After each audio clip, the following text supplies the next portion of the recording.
Welcome to Business Trip, a podcast about psychedelic entrepreneurship. We explore the business models and origin stories of the most promising companies in psychedelics. I'm your host, Greg Kubin. In episode 1, I tried ketamine-assisted therapy at MindBloom and chatted with their founder about the growing popularity of using ketamine to treat anxiety and depression. In episode 2, I interview Shelby, Hartman, and Madison Margolin, the founders of DoubleBlind, a psychedelic magazine and media company founded in 2019. DoubleBlind has become one of my go-to resources to stay current on the latest psychedelic trends, research, and education on the history of psychedelics. Some articles that come to mind include how psychedelics are reigniting Judaism, or what you should know about microdosing for anxiety. I see DoubleBlind as a visionary media company, as they take a stronger leadership role than many media companies have to, while trying to drive the cultural expansion of psychedelics. In this episode, we'll discuss ways DoubleBlind incorporates ethics and accessibility into their company DNA and how other companies in the space can follow suit. The founders, Shelby and Madison, are advocates who are working hard to destigmatize and educate us about plant medicines. And now, to the episode. I would love to know, what's a day in the life of each of you look like? How do you spend your time? Get up, do some acid, bike around, make some friends. Just kidding. This is Shelby speaking.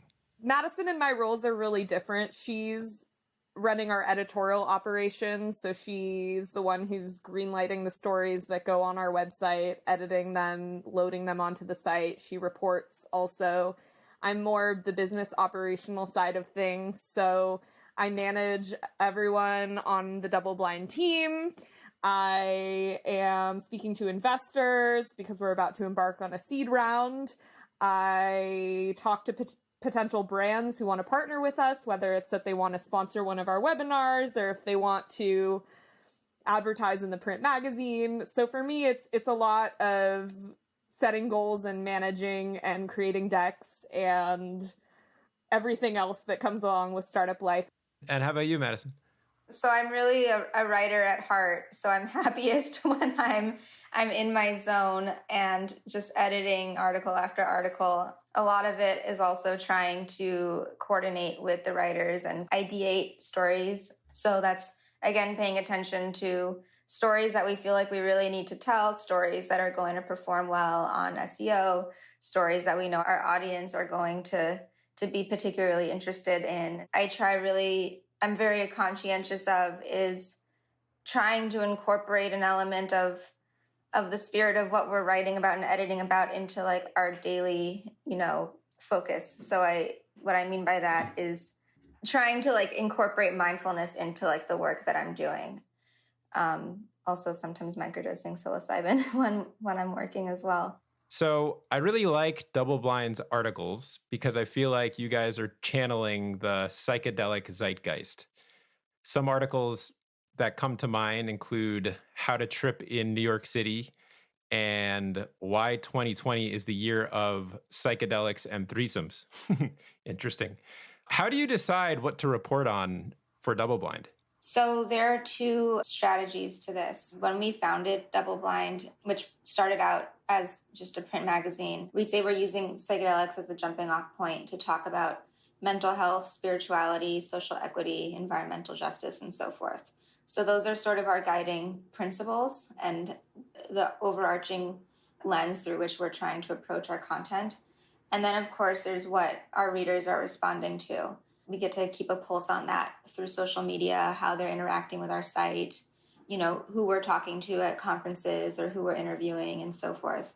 So, you pointed out a couple of articles online. Our readers specifically are really interested in psilocybin, which makes a lot of sense right now because there is a movement to grow your own mushrooms. We actually just launched a course on that, and Denver decriminalized psilocybin, Oakland decriminalized all entheogenic, naturally occurring entheogens. So there's a focus on that. There are 3 paths to expanding access to psychedelics in the United States: decriminalization, medicalization, and legalization. Let's review them. The first path is decriminalization, which is what Madison is referring to. Decriminalization means that an offense becomes the lowest priority for policing and prosecutions. Possession is still a crime, but the local police and DA are told not to prioritize it. In 2019, Denver decriminalized psilocybin, and soon after that, Oakland and then Santa Cruz in California decriminalized all entheogens. An entheogen is a chemical substance, typically of plant origin, that produces a non-ordinary state of consciousness for religious or spiritual purposes. Other entheogens include plants like ayahuasca and peyote. And by the way, DoubleBlind has a great article about entheogens you can read in the show notes. The second path to access is medicalization, which has a few flavors. You can go through the FDA's clinical trial process, or you can pursue a state ballot initiative to implement a system of medical psychedelic use similar to how medical marijuana has been rolled out in many states. Oregon will be the first state to pursue this path in this coming election. The third path is legalization, which allows for recreational use in addition to medical use. This would remove any government restrictions or penalties for use and tax businesses that manufacture or distribute the medicines. This path isn't expected to happen anytime soon in psychedelics. What makes this all a bit complicated is that if something is decriminalized, medicalized, or even legal at the local or state level, it can still be federally illegal. This is where things are at today with cannabis. Our readers also really respond well to stories about sex, the psychedelics and threesomes. We just had another story on whether MDMA ruins sober sex. So we really want to be able to balance both educating our readers, so being able to teach them about where we are culturally, scientifically, legislatively in psychedelics now, but also keeping them entertained and interested and approaching sort of risque topics in a thoughtful way, that even if it's provocative. So with DoubleBlind, one thing I've seen so far is you seem to have multiple lines of business. You have the print magazine and the web content. You recently launched a course on how to grow mushrooms, which you're selling for $149, I think is the cost of the course. And then you also have the merch store, right? You're selling testing kits. You've got cool tie-dyed shirts. I like the innovative approach to a multi-pronged media company. How does it all play together? The journalism and the storytelling will always be the foundation of what we're doing. And this is all coming from a place of, we want to help destigmatize plant medicines. We want to help grow a community around plant medicines. And we want to provide people with the tools and education that they need to properly and safely embark on a journey with psychedelics, if that's what they want. And so, like, all these revenue streams, whether it's like the course or the things that we're selling in the e-commerce store, are coming from that spirit.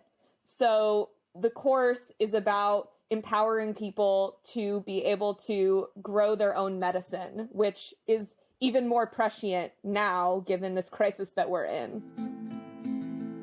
The things that we're selling in our store, like the LSD and MDMA testing kits, which we're selling in partnership with DanceSafe, are about harm reduction. And they're about making sure that people are aware of what they're putting into their own bodies.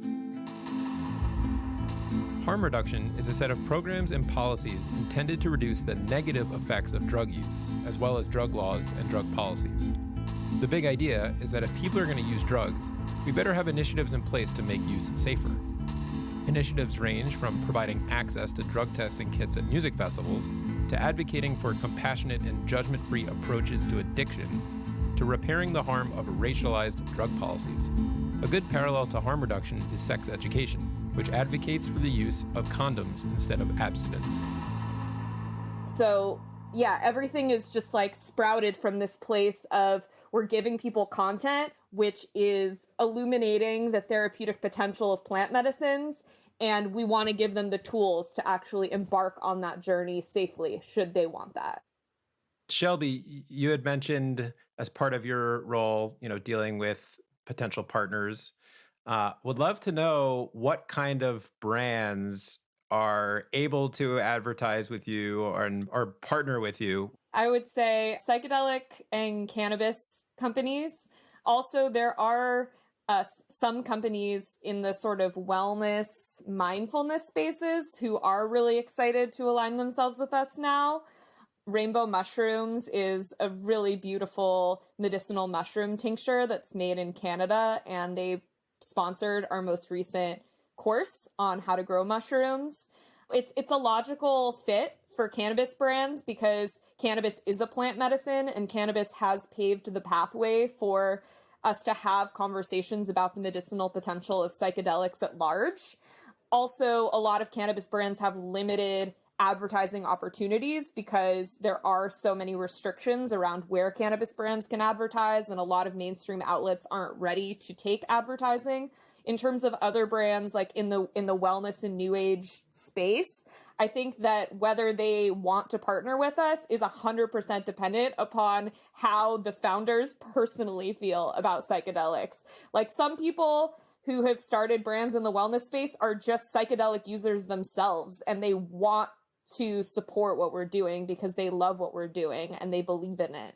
And other brands either don't have a personal relationship with psychedelics, or they do, but they just are concerned because of the stigma still surrounding the space that it might be damaging to their brand to align themselves with us at this point, which is fine. Like, we totally get it. What we're trying to do with Double Blind is create a brand that, you know, isn't scary for brands that are not in the space to touch and to partner with, in the way that we like have been intentional about our aesthetic and our design and our messaging.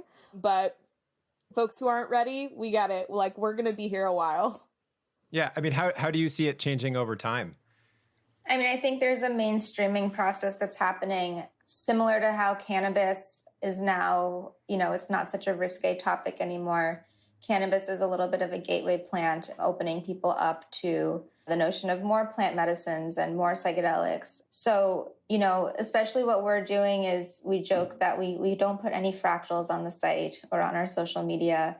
And the idea is that we want our aesthetic to be really digestible to an audience that is curious about psychedelics, but isn't necessarily really deep in the space. Like we've said, we're not trying to evangelize to, you know, the anti-drug square, and we're not trying to talk to the super veteran tripper, though I'm sure both are included in our audience. But I see that, you know, with people like Michael Pollan, How to Change Your Mind, or Ayelet Waldman, A Really Good Day, and as more mainstream media covers the psychedelic renaissance, both in regard to the FDA-approved clinical research, looking at MDMA and psilocybin, the main compound in magic mushrooms, for PTSD and depression and so forth, that's changing the way people are regarding these substances as medicines rather than as these quote unquote drugs that are going to make you lose your mind, which was sort of the demonizing narrative that was a reaction to what was going on in the 60s. Would love to talk for a little bit about the other companies in the psychedelic field, particularly the for-profit companies, right? You got clinics, you have sort of pharmaceutical companies, you have retreats, and it's part of the impetus of why I'm doing this podcast is to kind of catalog and learn and kind of open source the learnings of all these different businesses. There are some companies that are growing, let's call it piece by piece, and really just doing it slow and steady. And there are other companies that are trying to go really fast and kind of take the venture approach. How do you guys think about the two approaches, and what role do you and or DoubleBlind play in shaping how this whole industry and field progresses? You are touching on probably the most controversial topic in the psychedelic field right now, other than whether the best way to overturn prohibition is decriminalization or legalization on a federal level through the FDA. There's obviously a lot of opinions in the psychedelic space about these venture-backed for-profit companies that are trying to get psilocybin and or synthetic derivatives of psychedelics to market for various indications. DoubleBlind is a for-profit company. We fully intend to become licensed as a B Corp, and will only take money from people who we know understand and value our mission. A certified B Corporation receives a certification that your business meets high standards of social and environmental performance. You are legally required to consider the impact of your company decisions with just about everything your business touches, including your workers, customers, suppliers, community, and the environment. Some of the most prominent B Corporations include companies like Patagonia and Ben & Jerry's. We never got into this to get super rich, but we're a for-profit company because we thought that we needed investors, or we wanted to have the option, rather, to have investors who could help us scale. So for us to say we're anti-for-profit would be hypocritical. I will say, though, that equity and access to psychedelic medicine is a core part of our mission.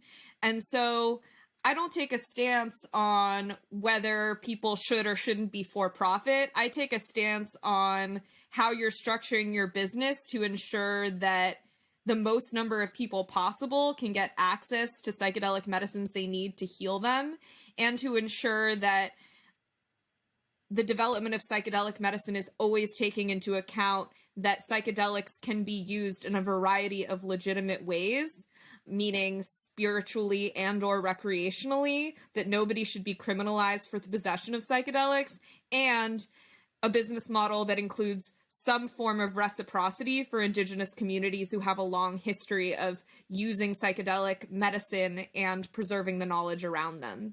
So for me, it's not about for-profit versus nonprofit. It's about what are your values and what is your intention. I think it is really interesting just to note that MAPS has been around since the 1980s and that they're only just now getting into the final phase of FDA-approved studies to get MDMA to market, whereas Compass, which a lot of people have criticized for being a for-profit company, came onto the scene less than a decade ago and already is being fast-tracked by the FDA to get psilocybin for treatment-resistant depression on the market. So certainly we're seeing that if our number one priority is overturning prohibition, that having capital is going to expedite that process. Whether Compass is going to ensure that people of all creeds have access to their medicine is another question. It's a question that a lot of people are concerned about and asking. Let me break this down for you. All eyes are on MAPS and Compass Pathways, since they're on track to be two of the first organizations to receive FDA approval for psychedelic therapies. They've both been granted breakthrough therapy designation by the FDA, which expedites the development and review of their clinical trials. Breakthrough therapy designation is only given when preliminary clinical evidence indicates that a drug or therapy may demonstrate a significant improvement for a serious condition over available therapies. MAPS, which stands for the Multidisciplinary Association of Psychedelic Studies, is a nonprofit that has been researching psychedelic therapies since 1986.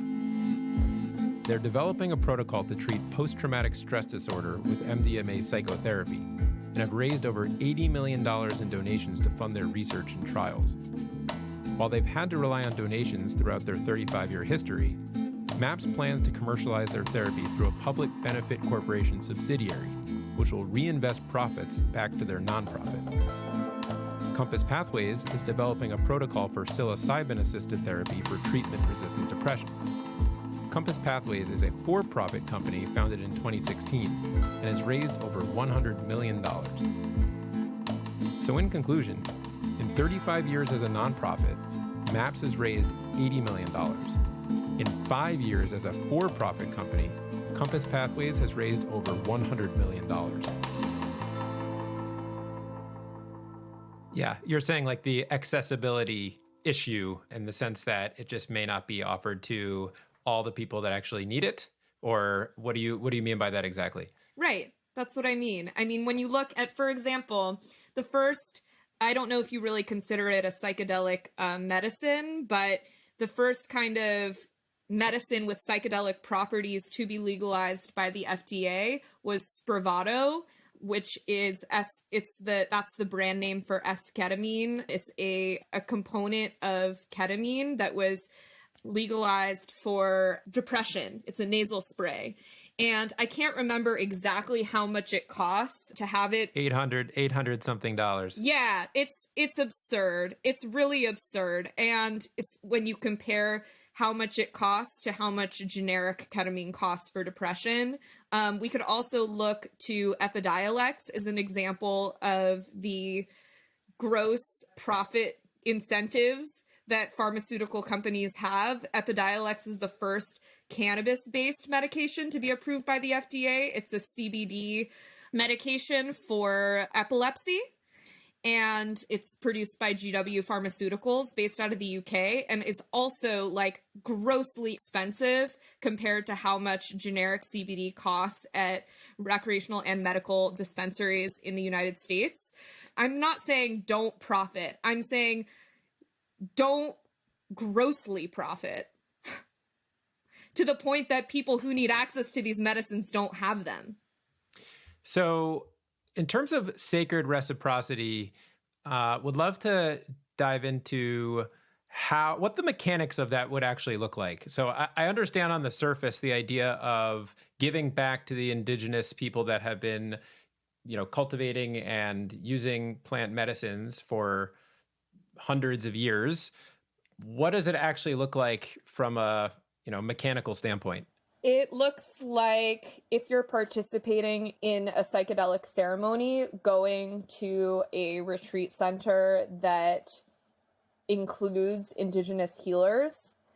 It looks like giving a percentage of your profits to indigenous communities and nonprofits that are lifting up indigenous communities.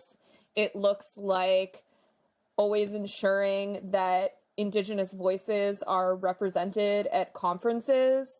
It looks like not delegitimizing indigenous knowledge and saying that, only a certain type of data or a certain, like double-blind randomized clinical trials are the only legitimate way of showing that a plant has medicinal value. I mean, we have a sacred reciprocity donation feature on our website. So when people check out of our store, it basically explains the concept of sacred reciprocity to them, and we give people the opportunity to donate if they can afford it. So I think it's just really thinking like from a high level perspective about how to make sure that whoever you're supporting, whoever your customers are, understand the concept of sacred reciprocity and are given ample opportunity to participate in a program like that if they want to. Did either of you have an ambition of becoming a founder and starting your own thing? Or did the opportunity kind of just present itself along your path? I always wanted to start a media company, always. And about 5 years ago, I helped launch a media company called Prime Mind, which was essentially trying to be like a highbrow literary magazine for millennials. The founders decided that they wanted to move on to other things, and I considered taking it over. But it just didn't feel like good timing. I felt like I had more to learn.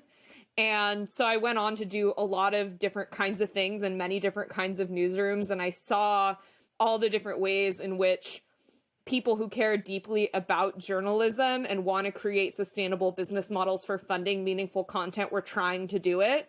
And so I felt like, by the time that I had the idea for DoubleBlind, I was really ready, because I was aware of the different ways that people have tried to do it and failed, and the ways people have tried to do it and succeeded, and seen kind of like the implications for all these business models on the storytelling itself. What advice do you have for someone who's thinking about starting a psychedelic company? I think it's really important to understand the spirit of the medicine. That doesn't mean you have to be taking psychedelics all the time, or that you have to have tried every psychedelic under the sun. But I think it's really important to understand what the principles and the ethos of the medicine is to inform, the company's own values and morality. Psychedelics are infinitely complex, and they're not something that can just be profited from. Like, that's the thing that we're finding out. Like, it's just so funny because you take someone and you put them in like this sterile clinical trial environment on a couch with 2 licensed therapists, and you say, okay, we're going to do this as the FDA protocols and the this and the that and whatever. And then they see God. You know what I mean? Like, you literally can't take like the spirit or the culture out of these medicines. So don't try, and learn what they're all about, like on the deepest level, empirically. I'm grateful that there are voices like Shelby and Madison that humanize this field. They make an effort to bring in diverse voices and hold the industry accountable. If you want to check out their latest articles and courses, go to DoubleBlindMag.com. I just received issue 3 of DoubleBlind's magazine in the mail, and my finger is truly on the pulse at the intersection of psychedelics and culture. This is Business Trip, a podcast about psychedelic entrepreneurship. If you like this episode, you can help us out by subscribing to the podcast and leaving us a comment at businesstrip.fm. We've got more episodes coming out soon. And if you're building an exciting company in psychedelics, send me an email at greg@businesstrip.fm. I'm your host, Greg Kubin. Business Trip is created by me and Matias Serebrinsky. Editorial production and engineering came from Jonathan Davis, and our theme music is by Dorian Love.